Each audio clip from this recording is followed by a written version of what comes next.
মাঠের এই গরমে গরম লু হাওয়ার শুভেচ্ছা এবং ভালোবাসা জানিয়ে আপনাদেরকে আমন্ত্রণ জানাচ্ছি নেক্সাস টেলিভিশন স্টুডিও থেকে আপনাদের রোজকার প্রিয় সরাসরি স্বাস্থ্য অনুষ্ঠান কেমন আছেন অনুষ্ঠান থেকে আপনাদের সাথে পুরোটা সময় জুড়ে আমি আছি ডক্টর তানজিয়া খানম তম্পা। আচ্ছা, এই যে আমরা চলাচল করি, হাঁটাহাঁটি করি, আমরা কিন্তু আসলে আমাদের জীবনটা চলাচল করা ছাড়া অথবা মুভমেন্ট করা ছাড়া চিন্তাই করতে পারি না। আর আমরা বেড়ানোর কথা শুনলেই কিন্তু মনটা একরকম আনন্দে ভরে ওঠে।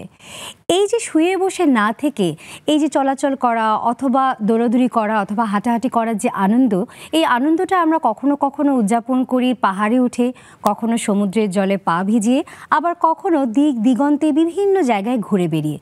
চিন্তা করুন তো, এই যে আপনার দু পা, যে পা দিয়ে আপনি হাঁটাহাঁটি করেন, চলাচল করেন অথবা দৌড়াদৌড়ি করেন, সেই পায়ের হাঁটুতে যদি ব্যথা হয়, কোনো কারণে যদি আপনার হাঁটতে চলতে কষ্ট হয়, দৌড়তে কষ্ট হয়, কেমন হবে আপনার জীবনটা?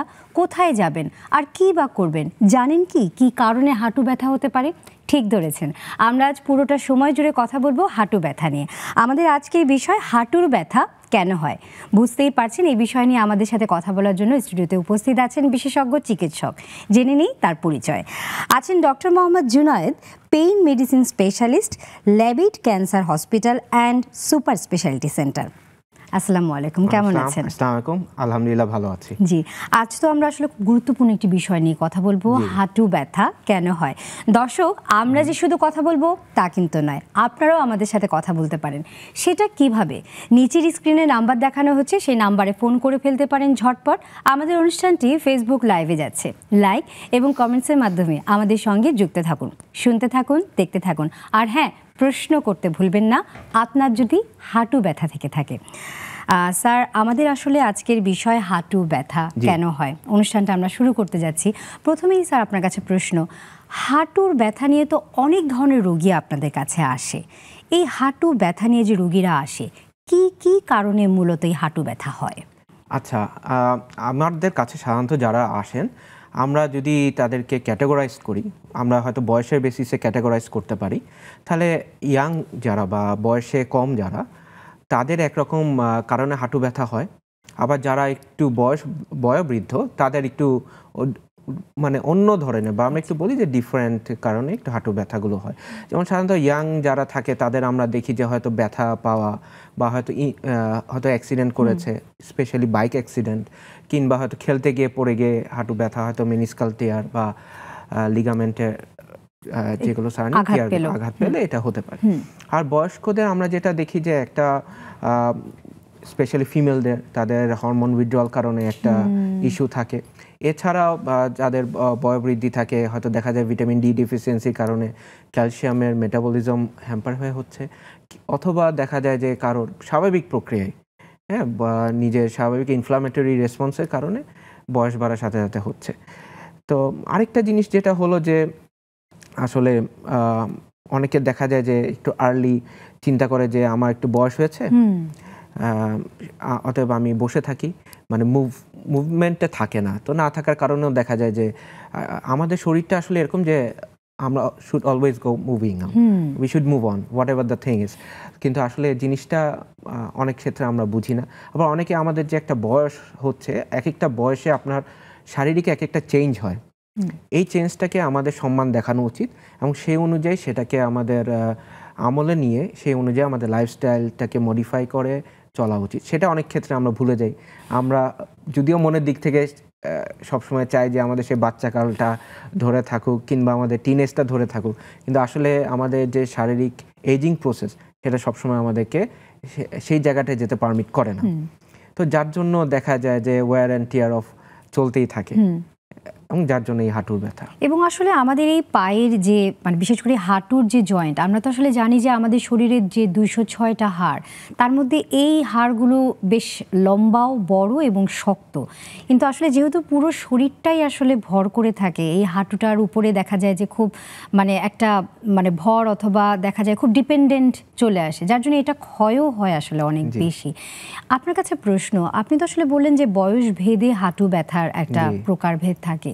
কিন্তু দেখা যায় আমাদের দেশে একটা যদি পরিসংখ্যান করা যায়, মহিলারা হাঁটু ব্যথায় ভোগেই। মানে যদি 15টা পেশেন্ট আমরা প্রতিদিন দেখি, তার মধ্যে হয়তো বা 10 জন রুগী বলবে আমার হাঁটু ব্যথা, আমার চলতে ফিরতে কষ্ট হচ্ছে। আসলে মহিলাদের মধ্যে হাঁটু ব্যথা বেশি হয় নাকি পুরুষদের মধ্যে, আর হলেও কেন হয়? আচ্ছা, এখানে আমি আপনার প্রশ্নের সরাসরি উত্তর না দিয়ে আমি একটু ঘুরিয়ে বলি। আমাদের দেশে মহিলাদেরকে আমরা যেটা বাইরে থেকে একটু ডিফারেন্সিয়েট করি, তাদেরকে মহিলারা একটু পর্দানশীল। তো তারা বাইরে যাওয়া, রোদের মধ্যে যাওয়া, কাজকর্ম করা থেকে, যদিও এখন আমাদের দেশ অনেক এগিয়ে গেছে, অনেক অ্যাডভান্সড হয়েছে, কিন্তু গ্রামের মধ্যে বা আমাদের এখনও শহরের মধ্যে ওনারা এখনও যে বাইরে যাওয়া, কর্মঠ থাকা পুরুষদের মতো ওইটা ওনাদের হয় না। ওই যে আমি বললাম we should move on always, কিন্তু এই জিনিসটা ওনাদের মধ্যে এখনও ওই পর্যায়ে যায়নি। তো না যাওয়ার কারণে ওনাদের একটা জড়তা চলে আসে। আমাদের জয়েন্টগুলো সবসময় মুভমেন্টে থাকার কারণে আপনার ওনাদের যে একটা ফ্লুইড সিক্রেশন হয়, ব্যাপার থাকে, ওইটা হয়ে ওঠে না, একসময় জড়তা চলে আসে। এছাড়াও দেখা যায় যে আসলে মহিলাদের মধ্যে একটি ইউরিনারি ট্র্যাক্ট ইনফেকশনের প্রবণতা বেশি থাকে। ওই পেইনটাও কিন্তু আপনার হাঁটু পর্যন্ত চলে আসতে পারে, মানে প্রস্রাবের ইনফেকশনের কথা বলছেন। ওইটাও আসতে পারে। অনেকের দেখা যায় যে একটু ওভারওয়েট থাকে। ওভারওয়েটে এটা যদিও পুরুষ নারী নির্বিশেষে, কিন্তু আমাদের দেশে দেখা যায় যে পুরুষরা যেহেতু একটু কর্মঠ থাকে, হয়তো কৃষি কাজ করছেন বা ওগুলো যাচ্ছেন, মহিলারা একটু ঘরের দিকে কাজ করেন, তো একটু ওভারওয়েটের বা বাড়তি ওজনের একটা বিষয় থেকে যায়। আর অনেক সময় দেখা যায় যে হয়তো স্পাইনের পেইনগুলো অনেক সময় রেডিয়েশন হয়ে আসে, মানে আমাদের পিছনে যে ব্যাকে যে পেইনটা, সেটাও অনেক সময় হাঁটুতে চলে আসে, পায়ে আসে। এবং আসলে এটা কিন্তু আসলে আপনি খুব সুন্দর বলেছেন যে আমাদের দেশে মহিলাদের মধ্যে যেটা দেখা যায়, আমরা যখন শিশু থেকে বড় হই একটা সময় পর্যন্ত কিন্তু আমরা আসলে খেলাধুলা করতে পারি, কিন্তু একটা সময় পরে গিয়ে দেখা যায় যে আমার যে ভাইটি থাকে সে হয়তো বা ক্রিকেট খেলছে, ফুটবল খেলছে, অথবা বাইরে খেলাধুলা করতে যাচ্ছে, অথবা হাঁটতেই যাচ্ছে, কিন্তু বাসার যে মেয়েটি সে হয়তো বা বাসার মধ্যেই রয়ে গেল, হয়তো বা তার জন্য একটু মুভমেন্ট রেস্ট্রিকশন হয়ে গেল। পরবর্তীতে তো আসলে পড়াশোনা, বিয়ে, সংসার, বাচ্চা কাচ্চা সবকিছু মিলে দেখা যায় তার হয়তো বা ওজনই বেড়ে গেল। সবকিছু মিলিয়ে তার দেখা যায় যে পায়ে ব্যথা, যেটা কিনা হাঁটু ব্যথা নিয়ে আসে। আপনার কাছে প্রশ্ন, আমরা কিন্তু আসলে সহজেই অনেক পেশেন্ট এসে বলেন যে হাঁটু ব্যথা এবং এটার কারণ আমাকে ডাক্তার বলছে বাত। তো আপনার কাছে জানতে চাই আসলে হাঁটু ব্যথা এবং বাতের ব্যথা দুটোর মধ্যে কি কোনো সম্পর্ক আছে নাকি দুটো ভিন্ন কোনো কথা? আচ্ছা, বাতের ব্যথা আসলে কি, কেন এটা বলেন বা এটা কথাটা প্রচলিত কেন? কারণ ইয়াং বয়সে সাধারণত, যেটা বাচ্চাদের ক্ষেত্রে আপনি জানেন যে ওদের যখন মানে জ্বর আসে, হাঁটু ব্যথা থাকে, তখন রিউমাটিক ফিভার একটা বেশ কমন, হ্যাঁ, এবং সেটা বেশ কমন একটা ডিজিজ যেটা আমাদের দেশে পাওয়া যায়, বাত জ্বর যেটাকে আমরা বলি, হ্যাঁ, বাংলায় যেটাকে বাত জ্বর বলি। তো আসলে ওইটা কিন্তু চিকিৎসা পায় এবং তারা ওই চিকিৎসাতে কিন্তু অভ্যস্ত।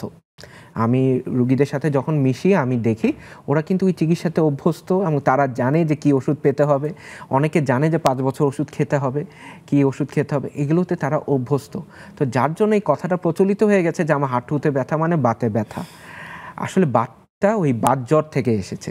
হ্যাঁ, এখন সব হাঁটু ব্যথাই কিন্তু আপনার বাতে ব্যথা আমরা যেটা বলি বা বলি রিউমাটয়েড আর্থ্রাইটিস, সেটা না। হ্যাঁ, সেটা সব হাঁটু ব্যথাই রিউমাটয়েড আর্থ্রাইটিস না। আবার রিউমাটয়েড আর্থ্রাইটিস হলে যে শুধু হাঁটু ব্যথা হবে তাও কিন্তু না। তো দুটো ভিন্ন বিষয়।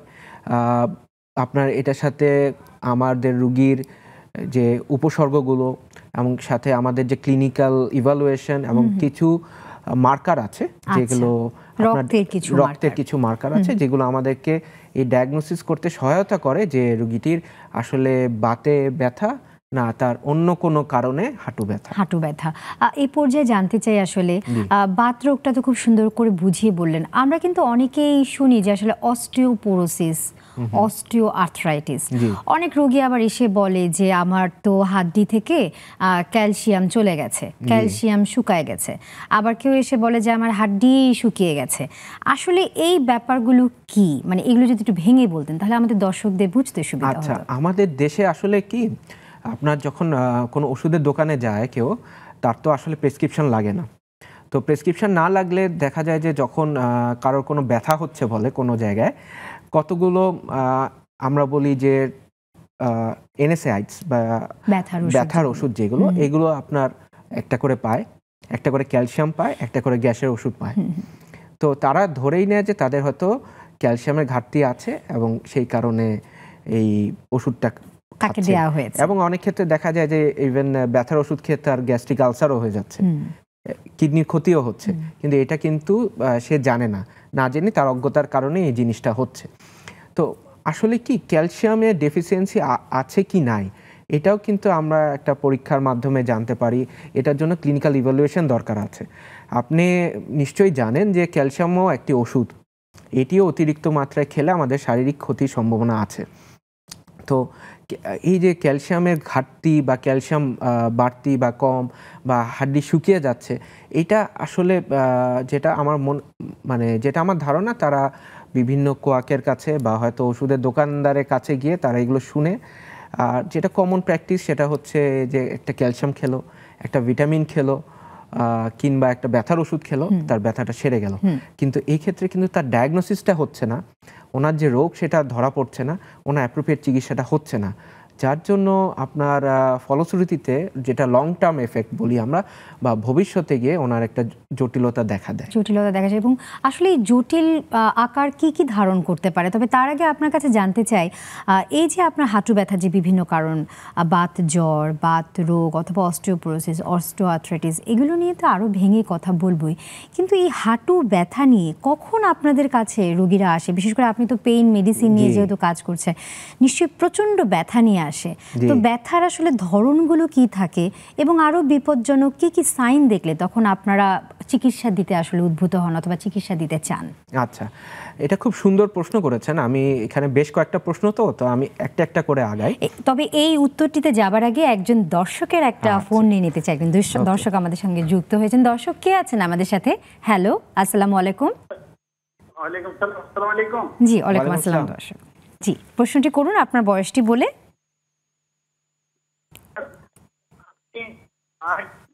জিজ্ঞেস করছেন? হ্যালো, জি জি জি বলুন। আমার নাম হলো ইসমাইল। আমার বয়স 55 থেকে আমি হুন্ডা চালাই, কিন্তু আমার জয়েন্টে ব্যথা, বুঝছেন? আর আমার ওয়াইফে হুন্ডা অ্যাক্সিডেন্ট করে ওনার হাঁটুতে লিগামেন্ট ছিঁড়ে গেছিল, বাম হাঁটুর। ওটা অপারেশন করা হয়েছে, কিন্তু এখন প্রচন্ড ঠান্ডা এবং প্রচন্ড গরমে ব্যথা। এখন কি করা যায়? আচ্ছা আচ্ছা, অপারেশন হয়েছিল। আপনার কি কোনো প্রশ্ন আছে দর্শকের কাছে? আমার প্রশ্ন হলো, আমার বিভিন্ন জয়েন্টে ব্যথা করে, হাঁটুর জয়েন্টে ব্যথা করে, পায়ে গোয়ালিতেও ব্যথা করে, ওই আঙুলি জয়েন্টে ব্যথা করে। মাঝে মাঝে পেইনকিলার খেলে ভালো থাকে, আবার দেখা দেয়। এখন এগুলা দীর্ঘদিন খাইলে কোনো সমস্যা হবে কিনা? আচ্ছা আচ্ছা বাবা, আপনার বয়সটা যদি একটু উল্লেখ করতেন ভালো হতো, এবং সেই সাথে আপনার ওয়াইফের বয়সটিও। আমার ওয়াইফের বয়স হলো 45 থেকে 46, বয়স হলো 55। আচ্ছা, মানে দুজনের বয়সই 40 থেকে 55-এর মধ্যে। আচ্ছা, এখন আমি আপনাদের দুজনকে বলি, সেটা হচ্ছে যেহেতু আপনার বিভিন্ন জয়েন্টে ব্যথা আছে, এবং আমি ধারণা করছি যে জয়েন্টে ব্যথাটা আপনার খুব অল্প দিনের না, অনেক দিনের, যেহেতু আপনার বিভিন্ন জয়েন্টের কথা। একটু আগে আমরা বললাম না যে কানেকটিভ টিস্যু ডিসঅর্ডারের মধ্যে আমরা বাত ব্যথা, তো আসলে বাত ব্যথাতেও কিন্তু এরকম অনেকগুলো জয়েন্টে ব্যথা হয়, এবং ওইটার কিন্তু আলাদা ডিফারেন্সিয়াল মানে বিভিন্ন ডায়াগনোসিসও আছে। তো আমার মনে হয় যে আপনি যদি কোনো পেইন ফিজিশিয়ানকে দেখান, আপনার একটা ঠিকমতো ইভালুয়েশন হয়, আপনি ট্রিটমেন্ট পেলে ভালো থাকবেন ইনশাআল্লাহ। এবং উনি কিন্তু দফায় দফায় ব্যথার ওষুধ খেয়ে যাচ্ছেন। এই একটু আগে যেটা বলছিলাম যে আসলে আন্ডারলাইং ডিজিজ বা মানে আমাদের যে ডায়াগনোসিস সেটা হচ্ছে না, কিন্তু ওষুধ খেয়ে যাচ্ছেন, পরিস্থিতিতে আপনার কিডনি ড্যামেজ হচ্ছে, আপনার গ্যাস্ট্রিক আলসার ডেভেলপ করছে, কিন্তু আসলে যে অ্যাপ্রোপ্রিয়েট ডায়াগনোসিস এটা কিন্তু হচ্ছে না। এই জন্য আমি বললাম যে আসলে ওনাকে আমার আর কোনো কোশ্চেন নাই, কারণ উনি নিজেই বলে দিলেন যে উনি অনেকবার ওষুধ খেয়েছেন, তার মানে ব্যথাটা ওনার সহ্যের বাইরে ব্যথাটা। হ্যাঁ, তো এগুলো আসলে কানেকটিভ টিস্যু ডিসঅর্ডারের ক্ষেত্রেই সাধারণত হয়ে থাকে। তারপরেও আমার মনে হয় যে উনি যদি আসেন একটু ইভালুয়েশন করে মানে ট্রিটমেন্ট। আর ওনার ওয়াইফের ক্ষেত্রে যেটা আমি উইকটাতে আসতে চাচ্ছিলাম আসলে, যে আসলে কখন পেইন ফিজিশিয়ানের কাছে আসা উচিত। যেমন এই ক্ষেত্রে পোস্ট সার্জিক্যাল পেইন যেগুলো, সেগুলো কিন্তু আমাদের কাছে আসে যখন হয়তো post operative pain after surgery কমছে না বা এরকম সার্জারি পরবর্তী কমছে না, সেই ক্ষেত্রে আমাদের হয়তো ইন্টারভেনশনের সুযোগ থাকলে আমরা ইন্টারভেনশন করে দিলে হয়তো রোগী অনেক ক্ষেত্রে পেন রিলিফ হয়ে যায়। আচ্ছা, মানে এই যে অপারেশনের পরে বিভিন্ন হাঁটুতে যে সমস্যাগুলো হয়, অপারেশন করলো কিন্তু ব্যথা ভালো হচ্ছে না অথবা পেশেন্টও ভালো ফিল করছে না, তখনই আসলে পেইন মেডিসিন স্পেশালিস্টের কাছে আসা উচিত। শুধু তখন না, আসলে আমি একটু বলি যে ওনার এটা রিলেটেডই আমি বলি, আসলে পেইনটাকে যদি আমরা ভাগ করি, পেইন নিয়ে তো আসলে সবাই কাজ করে, আমরাও মানে বিভিন্ন মানুষ কাজ করে, বিভিন্ন ফ্যাকাল্টি আসলে যদি আমরা বলি বিভিন্ন ডিপার্টমেন্ট কাজ করছেন, আমরাও কাজ করছি। তো আমাদের কাজটা আসলে কখন, আমাদের কাজটা পরিধি আসলে কতটুকু? আমাদের কাজের পরিধি হলো যখন একটা পেইন নিয়ে আসবে, যখন তার ইন্টারভেনশনের দরকার পড়বে বা একটা ডায়াগনোসিসের দরকার পড়বে, সেইখানে আপনার পেইন মেডিসিনে যিনি বিশেষজ্ঞ উনি এই জায়গাটা কাজ করবেন। এখন আপনার বিভিন্ন ব্রাঞ্চ থেকে কিন্তু পেইন মেডিসিনে আসতে পারে। আচ্ছা, তবে এই বিষয়টি নিয়ে আমরা আরও কথা বলবো, পেইন মেডিসিন নিয়ে কখন আসছে এবং কখন আমরা আসলে ট্রিটমেন্ট দিব, কিভাবে পেইনের ব্যথাগুলো কমাবো। তবে তার আগে আরেকজন দর্শকের ফোন নিয়ে নিতে চাই। দর্শক কে আছেন আমাদের সাথে? হ্যালো, আসসালামু আলাইকুম। আসসালামু আলাইকুম, আমি মামুন বলছি নওগাঁ থেকে। জি বলুন, আপনার বয়সটি বলে প্রশ্নটি করুন। আমার বয়স 53, 53 বছর। বলুন। জি বলুন। আর আমার ওজন হলো 71 কেজি। যাই হোক, আচ্ছা, তো আমার হলো গত বছরের অক্টোবরে আমার মানে হঠাৎ করে আমার ফ্যাটি লিভার, তো হঠাৎ করে আমি এক্সারসাইজ করতে যাই, হাঁটুতে, বাম পায়ের হাঁটুতে ব্যথা পাই। আচ্ছা, ব্যথা পাওয়ার পরে মানে অসহ্য ব্যথা, তারপরে দাঁড়ায় থাকতে পারি না, কোনো রকমে চলতে পারি না। তো তারপরে ডাক্তারের অর্থোপেডিক্স ডাক্তারের কাছে শরণাপন্ন হয়, উনি আমাকে প্লাস্টার দেয়। প্লাস্টার অবস্থায় আমি ক্র্যাশ করে চলি। তো তারপরে বিভিন্ন ওষুধপত্র ব্যথার দেওয়া হয়, কিন্তু কোনো রকমে ব্যথা ভালো হয় নাই। তারপরে অন্য আর একজন আমাদের নওগাঁর সিনিয়র অর্থোপেডিক্স প্রফেসর, ওনাকে দেখানোর পরে আমার হিমোগ্লোবিন, থাইরয়েড আর হলো আরএ আর আরবিএস, এই 4টা পরীক্ষা করে আরএ পজিটিভ হয় আর হিমোগ্লোবিনটা কম থাকে 71%। তো তারপরে ওইটা বাম পায়ে আমি পাই সমস্যা হয়।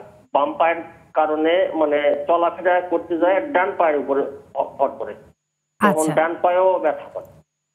আচ্ছা আচ্ছা, তার মানে কি এখন আপনি দুই পায়ে ব্যথা অনুভব করছেন, তাই তো? জি না ম্যাডাম, তারপরে ঔষধ আমি আমার পরীক্ষা করে দেখা যায় যে আরএ পজিটিভ। তখন আমাকে বলে যে আপনার রিমাটয়েড আর্থ্রাইটিস। আচ্ছা, তো তারপর আবার স্যালাজিন, রিকোনিল, ক্যালসিয়াম, বিভিন্ন ন্যাপ্রোসিন এগুলো দেওয়া হয়। তারপরে টোফানিভ এক্সট্রা এটাও খাওয়া হয়েছে।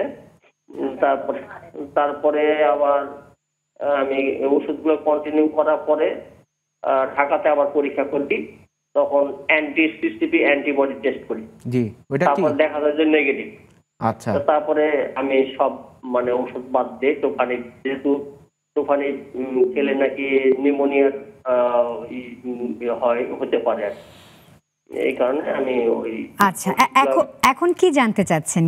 এখন আমার হলো যে বাম পায়েরও হাঁটুর ব্যথা ছিল না, ডান পায়েরও ছিল না, আবার এই হঠাৎ করে মানে একদম আমি সুস্থ হয়ে যায়। এখন আমি হঠাৎ করে এই ঈদের দিন থেকে 11 তারিখ থেকে ডান পাটা আবার আমার ব্যথা করছে। মানে ডান পায়ের হাঁটুর মেন যে মানে গোল হাড়টা আছে, এটার একটু নিচে ব্যথা। আচ্ছা আচ্ছা, আপনি কি ওষুধ কি আপনাকে কেউ বন্ধ করে দিয়েছিল না নিজে খাওয়া বন্ধ করেছেন?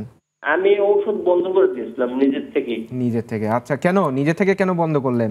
আমি বন্ধ করছি এই কারণে যে অ্যান্টি-সিসিপি অ্যান্টিবডি আমার মানে নেগেটিভ আসে। আর এটা আপনাকে কেউ করতে বলেছিলেন না নিজে থেকে? এটা আমাকে করতে ডাইরেক্ট ওইভাবে বলেনি, আমি আর পরে অর্থোপেডিক্স ডক্টরের। আচ্ছা দর্শক আমাদের সাথেই থাকুন, আসলে এই পর্যায়ে আমাদেরকে একটা বিরতিতে যেতেই হচ্ছে অনুষ্ঠানের নিয়ম অনুযায়ী, তাই আমাদের সাথেই থাকুন। বিরতির পরে এসে আপনার সমাধানটি নিয়েই আমরা কথা বলবো। এই পর্যায়ে নিচ্ছে একটা ছোট্ট বিরতি, ফিরছি কিছুক্ষণের মধ্যেই।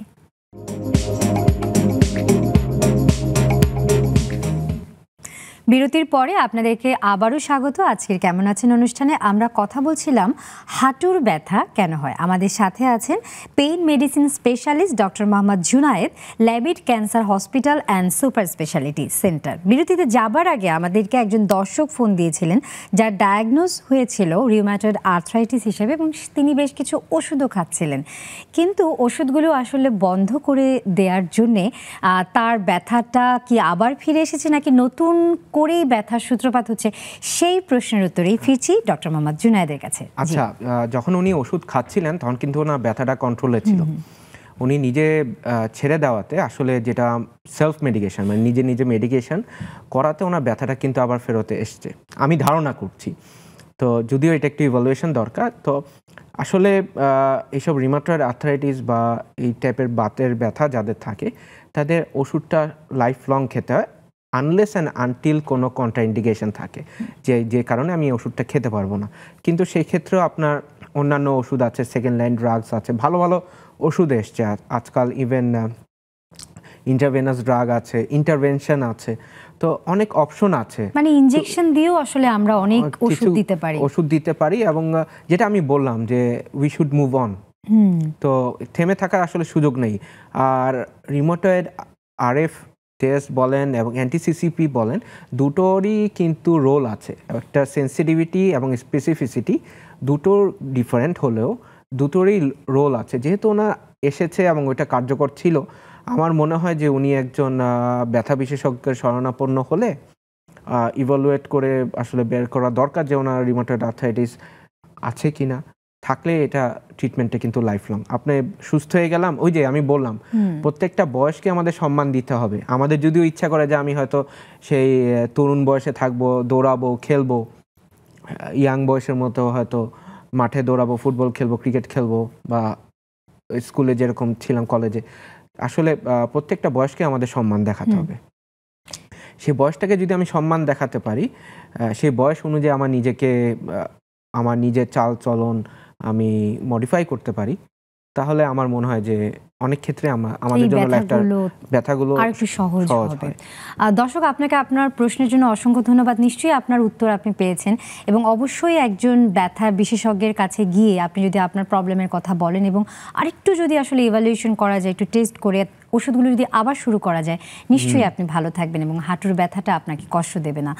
ডক্টর মোহাম্মদ জুনায়েদ, আমরা কিন্তু আসলে এই যে দর্শকদের প্রশ্নের আগে একটা প্রশ্নে আমরা ছিলাম, আপনি আলোচনাও শুরু করেছিলেন যে আসলে ব্যথার কোন অবস্থায়, এরকম হাঁটু ব্যথার কোন অবস্থায় রোগীরা আপনাদের কাছে যায়, তখন কি কি চিকিৎসার পর্যায়গুলো নেন এবং কি কি বিপজ্জনক অবস্থাগুলো থাকে, এগুলো যদি একটু ভেঙে বলতেন। আচ্ছা, আমাদের কাছে আসলে মানে আনফর্চুনেটলি বাংলাদেশে পেইন মেডিসিন কনসেপ্টটা আসলে নতুন।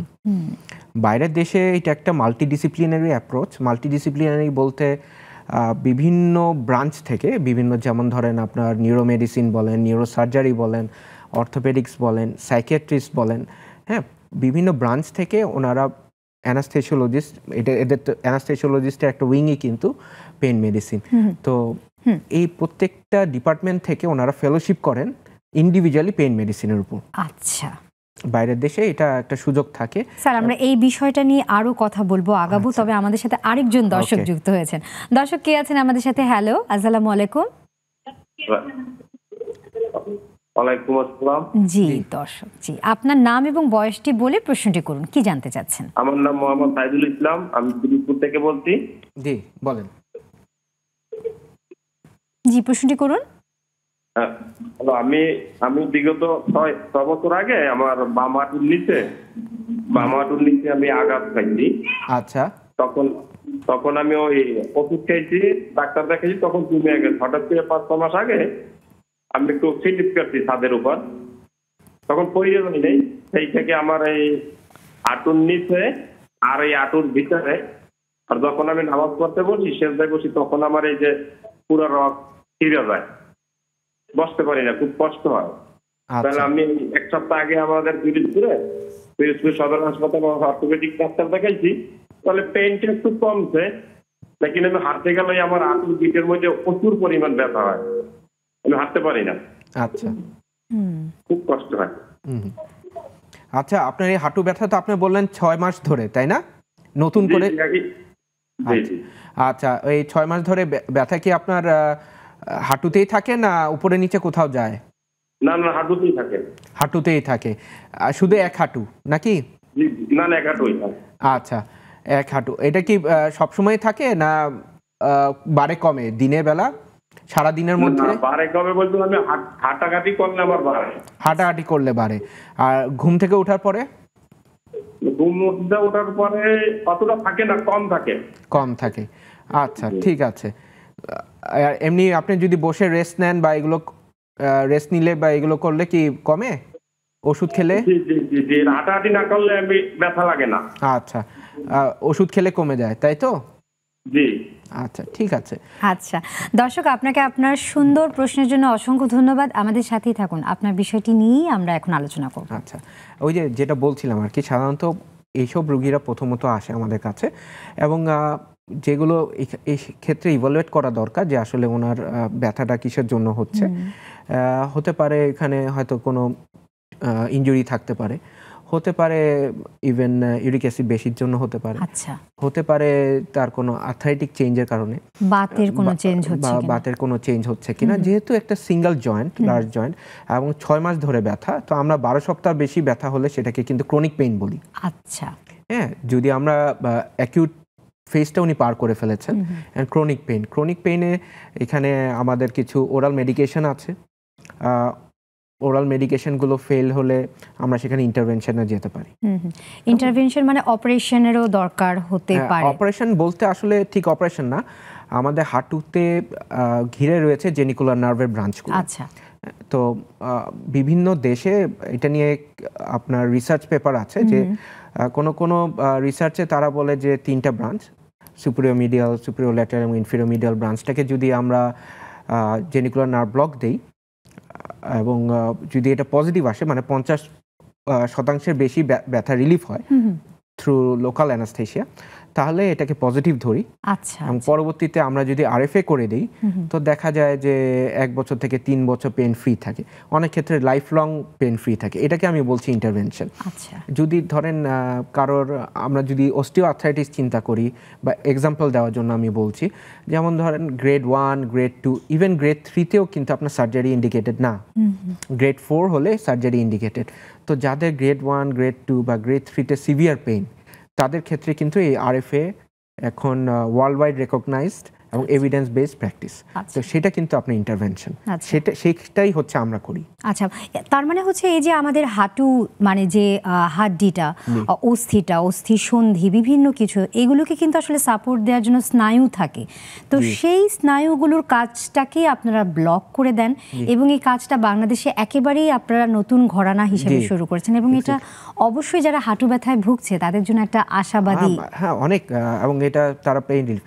আসলে স্নায়ু ব্লকটা যে আমরা করি, অনেকের হয়তো একটু আপনার সাথে অ্যাড করি, অনেকের হয়তো একটা কনসেপশন থাকতে পারে যে এটা যে ব্লক করে দিচ্ছে আমি বোধহয় হাঁটতে পারবো না। আচ্ছা, কারণ ওখানে তো আমাদের সেন্সরি এবং মোটর, মানে আপনার যে অনুভূতিরও একটা অংশ থাকে, আমাদের যে কার্যকারিতা চালানোরও একটা অংশ থাকে।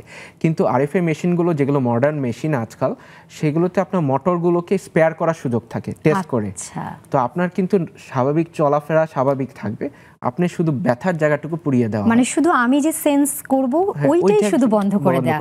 খুবই দারুণ একটা ট্রিটমেন্ট এবং এটা নিয়ে আমরা আরো জানবো। তবে দর্শকের একটা ফোন নিয়ে নিতে চাই। দর্শক কে আছেন আমাদের সাথে? হ্যালো, আসসালামু আলাইকুম। হ্যাঁ, ওয়ালাইকুম আসসালাম। জি দর্শক, জি দর্শক, জি আপনি প্রশ্ন করার আগে আপনার কাছে অনুরোধ, আপনার টিভির ভলিউমটি একটু কমিয়ে নিয়ে তারপরে প্রশ্নটা করবেন, তাহলে আপনার কথা বলতে অনেক ইজি হবে। জি, প্রশ্নটি করুন। জি বলেন। হ্যাঁ বলেন। চাঁদপুর থেকে বলছি, অ্যাডভোকেট সালে আহমেদ। জি বলেন। আমার স্ত্রীর নাম হামুদা ইয়াসমিন, তার বয়স 54। আচ্ছা, এবং ওনার 7-8 বছর যাবত হাঁটুতে ব্যথা। আচ্ছা, হাঁটুতে ব্যথা এবং সেই হাঁটুর ব্যথার জন্য নিউরোপি আর এইচআইভি, তো এই এইচআইভিটা এখন বাদ দিয়ে দেওয়া হয়েছে আপনার হাইটোকাল ডিএক্স দেওয়া হয়েছে। এটা খাচ্ছে, কিন্তু এখন দেখা গেলে 2-3 দিন আগে ওই পায় বাম পা একদম ফুলে গেছে। এখন কি আপনার কি কারণে পাটা ফুলে গেল এবং এতে ওষুধ থাকতে দীর্ঘদিন, তারপরে কিন্তু এরকম বেশি উপকার হচ্ছে না। আর উনি কিন্তু আবার হাইকোমাইট ব্যবহার করতে চান না, তাহলে এখন আমাদের কি সমাধানটা করলে ভালো হবে একটু জানালে সুস্থ হবো। আচ্ছা, ওনাকে জি জি জি বাবা, ওনার কি হাঁটু আগে থেকে ফোলা ছিল? হ্যাঁ, 7-8 বছর যাবে ফোলা ছিল, তাই না? হাঁটুতে কি হাঁটুর ওনার অপর পাশের সাথে এই পাশে কি কোনো রঙের পরিবর্তন আছে, বা গরম লাগে বা ঠান্ডা লাগে বেশি, এরকম কোনো কিছু আছে কি না? না, এরকম কোনো কিছু নাই। এমনি কিছু ওনার ছোটকাল থেকে ঠান্ডার সমস্যা আছে, এর জন্য আমরা প্লেজমার অ্যান্টাস খাই। ছোটকাল থেকে ঠান্ডা আচ্ছা, ঠান্ডার সমস্যা আছে। আচ্ছা, ঠিক আছে। আপনি কাউকে দেখিয়েছিলেন? হ্যাঁ, দেখিয়েছি। জাহিদ হোসেন খান, তিনি আমরা এই হাঁটুর বিশেষজ্ঞ আর কি। আচ্ছা আচ্ছা, জি জি জি বাবা, আপনাকে আপনার প্রশ্নের জন্য অসংখ্য ধন্যবাদ। আমাদের সাথেই থাকুন, আপনার বিষয়টি নিয়েই আমরা এখন কথা বলছি, চোখ রাখুন। আসলে এটা খুব উনি একটা ইম্পর্টেন্ট জিনিস আলোচনায় এনেছেন, যে আসলে আমাদের যদি একটা হাঁটু ব্যথা হয় বা আমরা বলি মনো আর্থ্রাইটিস, বা এখন সেটার কজগুলো আমাদের ইভালুয়েট করতে হবে। এই জন্য আমি বললাম যে হঠাৎ করে ফুলে যাওয়ার কারণগুলো অনেক ক্ষেত্রে সেপটিক আর্থ্রাইটিস হতে পারে, অথবা ওষুধের, উনি যেটা বললেন ওষুধেরও সাইড এফেক্ট হতে পারে। যেমন আমরা যেটা বলি প্রেশারে যদি অনেক ক্ষেত্রে খায়, হয়তো কারোর অ্যাঙ্কেল সোয়েলিং হয়, কারোর হয়তো হাঁটুতে আসে, অথবা অনেকের আমি দেখেছি যে গাবাপেন্টিন জাতীয় ওষুধ খেলেও আপনার হতে পারে। তো আসলে ওনার কেন হচ্ছে এটা একটু ইভালুয়েট করার দরকার, এটা আসলে সামনাসামনি দেখে দরকার। আমি শিওর যে হয়তো যিনি ওষুধ দিয়েছেন ওনার সাথে আবার যোগাযোগ করলে, অথবা একজন পেইন ফিজিশিয়ানের সাথে যোগাযোগ করলে এটা সমাধান উনি পাবেন। নিশ্চয়ই দর্শক, আপনি এটা বুঝতে সক্ষম হয়েছেন যে আসলে কোনো পেইন মেডিসিন স্পেশালিস্ট, ব্যথা বিশেষজ্ঞ অথবা যাকেই দেখাচ্ছেন তার কাছেই যদি আরেকবার যান, তিনি নিজের চোখে দেখে কিছু ইভ্যালুয়েশন করবেন এবং কিছু ব্যবস্থা দিয়ে দিবেন, এবং এটি আসলে ওনার জন্য সবচেয়ে ভালো হবে। আর আপনি যদি চাঁদপুর থেকে ঢাকায় আসতে চান তাহলে তো ডক্টর মোহাম্মদ জুনায়েদ উনি তো আছেনই। আপনার কাছে আবারও প্রশ্ন, এই যে আপনি কিছুক্ষণ আগে বলছিলেন যে স্নায়ুগুলোকে বিশেষ করে আমি ফিল করতে পারবো না ব্যথা, সেই সেন্সেশনটা কি আপনারা ব্লক করে যে এত সুপার স্পেশালাইজ একটা ট্রিটমেন্ট আপনারা নিয়ে এসেছেন, এই ট্রিটমেন্টের স্টেপটা কি এটা প্রথমেই নেন, নাকি এটা আপনাদের ট্রিটমেন্টের একদম লাস্ট স্টেপ? কিভাবে ট্রিটমেন্টগুলো ডিসিশন নেন? আচ্ছা, ট্রিটমেন্টগুলো প্রথমে তো আমাদের প্ল্যান থাকে যে আমরা কনজারভেটিভে যাব। যদি কনজারভেটিভে ভালো হয় উইথ কিছু তার ফিজিক্যাল থেরাপি এবং কনজারভেটিভ ট্রিটমেন্টের সাথে যদি ভালো হয়ে আসে উইথ মেডিকেশন, তাহলে তো আমাদের ইন্টারভেনশন লাগছে না।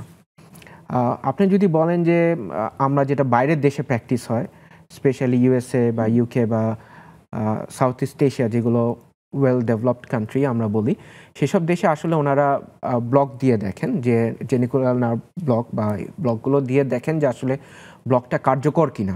আচ্ছা, যদি কার্যকর হয়, 50% বেশি ব্যথা কমে আসে, তাহলে এই ক্ষেত্রে আমরা প্ল্যান করতে পারি যে we should go for RFA, radio frequency ablation. এটা হচ্ছে একটা নির্দিষ্ট তাপমাত্রায় গিয়ে নার্ভটাকে পুড়িয়ে দেওয়া, যেটা আবার মডার্নাইজড হয়ে এসছে পালসড আরএফএ, যেটা আরেকটু কম টেম্পারেচারে নার্ভটাকে পুড়িয়ে দেওয়া, জাস্ট একটু নিউরোমডুলেশন। আচ্ছা, আরো নতুন টেকনিকগুলো আসছে, এই নতুন টেকনিকগুলো নিয়ে আমরা আরো কথা বলবো। তবে আরেকজন দর্শকের একটা প্রশ্ন আমরা নিয়ে নিই, এরপর আমরা বিরতিতে চলে যাব। দর্শক কে আছেন আমাদের সাথে? হ্যালো, আসসালামু আলাইকুম। ওয়ালাইকুম আসসালাম। আসসালামু আলাইকুম। ওয়ালাইকুম আসসালাম। জি বলেন। জি দর্শক, বলুন আপনার নাম এবং বয়সটি বলে প্রশ্নটি বলুন, কি জানতে চাচ্ছেন? আমি হচ্ছে হাফিজা আক্তার শিমু, আমার বয়স 19। জি জি জি প্রশ্ন বলেন। আমি আমার সম্পর্কে কোনো প্রশ্ন করব না, আমার দাদি সম্পর্কে একটু প্রশ্ন করার। আচ্ছা আচ্ছা আচ্ছা, ঠিক আছে, তার জন্যই প্রশ্নটি করুন, বলুন। মানে তার প্রথমে ছিল হাঁটু ব্যথা, প্রথমে ছিল ডান হাঁটুতে ব্যথা, তারপর দ্বিতীয়ত বাম হাঁটুতে ব্যথা, পুরো শরীরে মানে ব্যথাটা পুরো শরীরে হচ্ছে। তারপর হচ্ছে, হ্যালো, জি শুনতে পাচ্ছি, জি বলুন। তারপর নাকি এখন হচ্ছে মানে পুরো শরীর আচ্ছা, মানে হাঁটু ব্যথা থেকে পুরো শরীরে সেই ব্যথাটা ছড়িয়ে গেছে, তার কারণটা কি জানতে চাচ্ছেন? কি কারণে এটা হয়েছে? হ্যাঁ, সে 2-1 দিন পর পরে মানে এমন হয়ে যায় যে হাঁটতেই পারে না, হাঁটতে খুব অসুবিধা হয়। আচ্ছা আচ্ছা, তার বয়সটি কত যদি একটু উল্লেখ করতেন ভালো হতো। 65। ওনার কতদিন ধরে এরকম? কতদিন ধরে যদি আমার 5-6 বছর থেকে থাকি এমন। এর আগে এরকম হয়নি? হ্যাঁ, আমি কি মানে 5-6 মাস থেকে আর কি বেশি দেখা দিচ্ছে। আচ্ছা, কিন্তু কোনো সলিউশন পাওয়া যায়। আচ্ছা আচ্ছা বোন, ওনার তো ব্যথা এখন 5-6 মাস ধরে এরকম, কিন্তু ওনার কি আগে কখনো এরকম ব্যথা হয়নি? কোনো গিরায় গিরায় ব্যথা বা হাঁটুতে ব্যথা এরকম কি ওনার আগে ছিল কিনা? না, ছিল। আচ্ছা, ওনার ঘুম কেমন হয়? হ্যাঁ, ঘুম কেমন হচ্ছে? ঘুম হয় না ভালো। আচ্ছা, আমাদেরকে আসলে এখনই একটা বিরতিতে যেতে হবে। প্রশ্নটা আমরা নিয়ে নিয়েছি। দর্শক, আমরা একটা বিরতি শেষে এই প্রশ্ন নিয়ে আমরা কথা বলবো, তবে সেই পর্যন্ত চোখ রাখুন, ফিরছি কিছুক্ষণের মধ্যেই।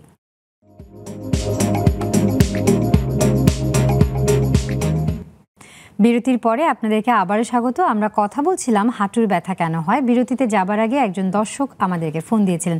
স্যার, আপনার কাছে আবারও ফিরতে চাই। দর্শক ফোন দিয়েছিলেন তার দাদি শাশুড়ির জন্য, যেই কোমর ব্যথাটা আসলে তার পুরো শরীরে ছড়িয়ে গেছে এবং সেই ব্যথাটা কেন হচ্ছে সেটা নিয়েই তার প্রশ্নটা ছিল। সেই আলোচনায় যদি ফিরে। আচ্ছা, এখন আমি এই জন্যই জানতে চাইলাম যে ওনার ইয়াং এজ বা আর একটু ছোট বয়স থেকে এরকম ছিল কিনা, কারণ অনেক সময় মাইগ্রেটরি পলিআর্থ্রাইটিস আমরা বলি যে ব্যথাটা এক জায়গায় শুরু হলো কিন্তু বিভিন্ন জয়েন্টে চলে গেল, তো ওইটার বিভিন্ন ডিফারেন্সিয়াল ডায়াগনোসিস থাকে। আবার অনেক ক্ষেত্রে দেখা যায় যে একটা স্টেজে গিয়ে তাদের ফাইব্রোমায়ালজিয়া, যেটা আগে কেউ কথা বলতো না যেটা নিয়ে, কিন্তু আমরা পেন ফিজিশিয়ানরা এটা নিয়ে কথা বলি। এটা একটা ইয়েলো ফ্ল্যাগ বা অরেঞ্জ ফ্ল্যাগ যেটাই আমরা বলি, এটা নিয়ে কথা বলা উচিত। তো অনেকে আন্ডার ডায়াগনোস থাকে এই জিনিসটা, এটা নিয়ে অনেকে কথা বলে না। এই জন্য আমি জানতে চাইলাম যে ওনার ঘুমটা কি অসুবিধা হয় কিনা। যেটা জানতে পারলাম হয়তো ঘুম হ্যাম্পার্ড হচ্ছে, হয়তো আরেকটু হিস্ট্রি নিলে যে ওনার কি রাগ করলে বা কষ্ট পেলে ব্যথাটা বাড়ে কিনা বা কমে কিনা, তাহলে ওই ক্ষেত্রেও যদি আমরা তো ওই ক্ষেত্রেও যদি আমরা জানতে পারি তাহলে হয়তো একটা ডায়াগনোসিস করতে সুবিধা হয়। তো আসলে ওনার সাথে সরাসরি কথা বলতে পারলে, হয়তো ওনাকে একটু দেখতে পারলে হয়তো আরও স্পেসিফিকভাবে আমি বলতে পারতাম যে হ্যাঁ, ওনার হয়তো এরকম ডায়াগনোসিস হতে পারে এবং ট্রিটমেন্টটা হয়তো এরকম। আচ্ছা, তার মানে আসলে পেশেন্টটাকে সরাসরি দেখতে পারলে বনে ভালো হতো, টেস্ট করে আসলে তারপরে তার ট্রিটমেন্টটা কি রকম হবে, পেইন মেডিকেশনসগুলো কি রকম হবে, তখন আসলে খুব ভালো। উনি যদি দূরে থাকেন তো ওনার ওখানে যদি কোনো পেইন ফিজিশিয়ান থাকেন উনি তার কাছেও যেতে পারেন, অথবা ঢাকায়ও আসতে পারেন। আমার মনে হয় যে উনি যদি সরাসরি যান কারোর কাছে, তাহলে মানে আমি কোয়াইট শিওর যে উনার হয়তো একটা ওনার সিমটম যতটুকু শুনলাম হয়তো একটা অ্যাপ্রোপ্রিয়েট ডায়াগনোসিস হবে এবং উনি ট্রিটমেন্ট নিলে ইনশাল্লাহ ভালো হয়ে যাবেন। নিশ্চয়ই আশা করি তার দাদি শাশুড়ি একটি ভালো ট্রিটমেন্ট পাবে এবং ভালো পরামর্শ পাবে। এক্ষেত্রে প্রশ্ন স্যার, এই যে পেইন মেডিসিন নিয়ে কাজ করা, মানে এই যে ব্যথা নিয়ে কাজ করা, সাধারণত কিন্তু হাঁটুর ব্যথা, কোমরের ব্যথা হলে আমাদের বাংলাদেশের মানুষের কিন্তু একটা কালচার, কিংবা আমিও যেটা হবে যে আমি আসলে দেখা যাবে যে একজন অর্থোপেডিক্স ডক্টর অথবা যারা হাড্ডি নিয়ে কাজ করেন, হাড্ডির ব্যাপার স্যাপার নিয়ে, তাদের কাছে আমরা যাই। কিন্তু এই যে ব্যথা বিশেষজ্ঞ অথবা ব্যথা নিয়ে কাজ করছে, এই ধারাটা তো আসলে বাংলাদেশে বেশ কবছর হলো আসলে চালু হয়েছে। আমাদের দেশে যেটা দেখা যায় যে অনেক সময় যখন আমরা হাঁটুর ব্যথা কন্ট্রোল করতে পারি না, আমরা হয়তো বা অপারেশনের জন্য প্রস্তুতি নিয়ে নিই। তো এই যে ব্যথা এবং অপারেশন, এর মাঝখানে আসলে এই ব্যথা নিরাময় অথবা পেইন মেডিসিন স্পেশালিস্টের ভূমিকা আসলে কীরকম? আচ্ছা, পেইন মেডিসিনের ভূমিকা হচ্ছে অপারেশনের আগে এবং অপারেশনের পরে, দুই ভাগে যদি আমি ভাগ করি। যখন রুগীটা আসলে আনফর্চুনেটলি আমাদের কাছে প্রথমে আসে না, অনেক জায়গা ঘুরে তারপর রেফার্ড হয়ে আসে আমাদের কাছে, কিন্তু যেটা আসা উচিত ছিল প্রথমে। তো আসলে যেটা হয় যে আপনার শুরুর দিকে ব্যথা যেগুলো আপনার নিরাময়যোগ্য ওষুধের মাধ্যমে, সেগুলো আমরা ওষুধের মাধ্যমে তাদেরকে সহযোগিতা করতে পারি। যদি দেখা গেল যে ওষুধের মাধ্যমে হচ্ছে না, সেই ক্ষেত্রে ইন্টারভেনশন আছে। আচ্ছা, ইন্টারভেনশনের মাধ্যমে আমরা হয়তো ব্যথা কমিয়ে রাখি এবং আমরা আল্লাহ বলি, ঈশ্বর বলি বা যার কথাই বলি না কেন, ওনাদের প্রদত্ত একটা বডির একটা ওন মেকানিজম আছে যেটা আপনার হিলিং প্রসেসে হেল্প করে। তো সেটা ন্যাচারাল একটা হিলিং প্রসেসে চলে যায়। এই ব্যাপারটা নিয়ে আমরা কথা বলবো, যদিও আমাদের হাতে সময় খুব কম, কিন্তু আমাদের সাথে একজন দর্শক যুক্ত হয়েছেন। দর্শক কে আছেন আমাদের সাথে? হ্যালো, আসসালামু আলাইকুম। হ্যালো। ওয়ালাইকুম আসসালাম। জি দর্শক, কি জানতে চাচ্ছেন বলুন। জি ম্যাম, আমার নাম মিলন, আমি পাবনা থেকে বলছি। জি। আমার দীর্ঘদিন যাবত হচ্ছে হাঁটুতে আর মাঝে খুব বেশি পরিমাণে ব্যথা, মানে নামাজ কালাম পড়তে পারে না, বসে ঠিক মতো উঠতে পারে না। আর ডাক্তার দেখানো হয়েছিল ম্যাম, আপনার টোফাসেন 5 মানে পেগা বা এই জাতীয় ওষুধগুলো খেয়েছেন, তারপরও দীর্ঘদিন যাবত মানে এই সমস্যার সম্মুখীন হচ্ছেন। উনি যে ডাক্তার দেখিয়েছিলেন, ডাক্তার একটা ডায়াগনোসিস দিয়েছেন না? কোনো ডায়াগনোসিস বলেছেন ওনা কি রোগ? এটা মানে যে ওষুধগুলো দিয়ে মানে কোন রোগের নাম কি বলেছে? আচ্ছা আচ্ছা আচ্ছা আচ্ছা, ঠিক আছে। আমাদের হাতে সময় খুব কম স্যার, খুব ছোট করে আসলে উত্তরটা দিয়ে দিতে হবে। আচ্ছা, এমনি কোনো ডায়াগনোসিস তো আমি শুনতে পেলাম না। কোনো ডায়াগনোসিস হয়নি। আচ্ছা, তো যেহেতু ডায়াগনোসিস হয় নাই, আমি শিওর যে হয়তো কোনো একটা ডায়াগনোসিস হয়েছে যেটা কারণে ওষুধ খাচ্ছে। হয়তো ওষুধের ডোজ হয়তো অ্যাডজাস্ট করা লাগতে পারে ওনার ক্ষেত্রে, যদি ডায়াগনোসিস যেহেতু একজন দেখিয়েছেন উনি বলছেন, তো হয়তো অনেক সময় ডোজ অ্যাডজাস্ট করলে হয়ে যায়। অথবা অনেকের ক্ষেত্রে দেখা গেল যে ওই ওষুধটা হয়তো কার্যকর না, সেই ক্ষেত্রে আমাদের হয়তো সেকেন্ড লাইন বা হয়তো ফার্স্ট লাইনেরই অল্টারনেটিভ ড্রাগে যেতে আসলে হয়তো বা দেখা যাবে তাকে শেষ পর্যন্ত পেইন মেডিসিন স্পেশালিস্ট তার কাছেই আসতে হতে পারে। তবে আমাদের অনুষ্ঠানের সময় আজ এখানেই শেষ। ডক্টর মোহাম্মদ জুনায়েদ, আপনাকে অসংখ্য ধন্যবাদ।